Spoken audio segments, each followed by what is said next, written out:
Beberapa bulan terakhir, komentar yang saya terima mulai mirip, hampir seperti dihasilkan dari template yang sama. Isinya kurang lebih identik ya. Habib seharusnya tes DNA aja. Zaman kan udah modern.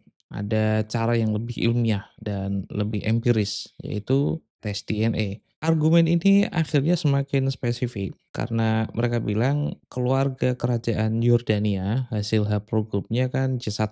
Sementara Habaib atau Bani Alawi itu kebanyakan haplogrup di G. Bukankah ini bukti bahwa Bani Alawi itu berbeda? Ya, selesai kan urusannya. Saya memahami kenapa argumen ini terdengar meyakinkan. Tes paternitas itu kan akurasinya 99,9% dan dipakai di pengadilan untuk kasus ya sengketa warisan dan sejenisnya. Molekul tidak bisa berbohong. Tapi saat saya mulai mencari tahu lebih dalam, saya menemukan sesuatu yang aneh.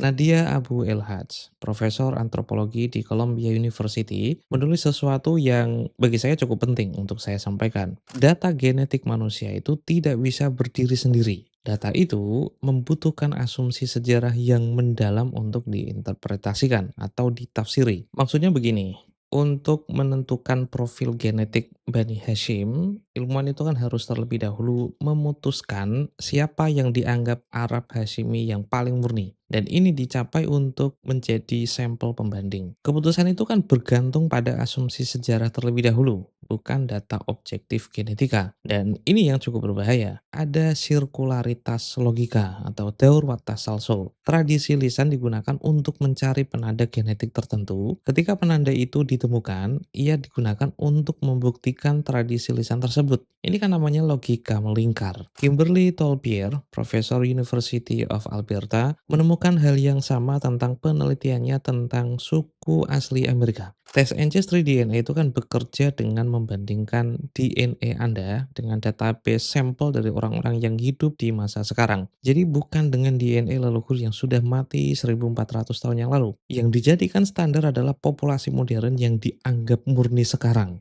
Tapi bagaimana mereka tahu kalau populasi ini murni? Dari catatan sejarah, dari catatan tertulis, dan dari warisan lisan. Jadi mereka menggunakan catatan non-genetik terlebih dahulu untuk menentukan siapa yang asli, lalu menggunakan DNA orang-orang asli itu untuk membuat standar genetik yang kemudian dipakai kembali untuk memvalidasi siapa yang asli dan siapa yang tidak. Ini sains yang bergantung pada asumsi-asumsi yang melingkar. Dan ada sesuatu yang lebih penting lagi. Basis data di ISOGG atau International Society of Genetic Genealogy punya daftar hasil DNA tokoh-tokoh terkenal sepanjang sejarah. Saat saya cek entry untuk Nabi Muhammad, ada label seperti ini, Contested DNA Results. Hasil DNA-nya masih diperdebatkan. Mereka menulis, tidak ada konsensus. Ini bukan lagi akademisi kritis yang bilang, ini komunitas genetika sendiri yang mengakui data untuk haplogrup Nabi atau Imam Ali ke bawah itu masih diperdebatkan. Nah, terakhir Profesor Herawati Sudoyo mengatakan kepada saya langsung, selama tidak ada referensi DNA dari leluhur bersama atau ancient DNA, ya tidak bisa. Harus evidence based.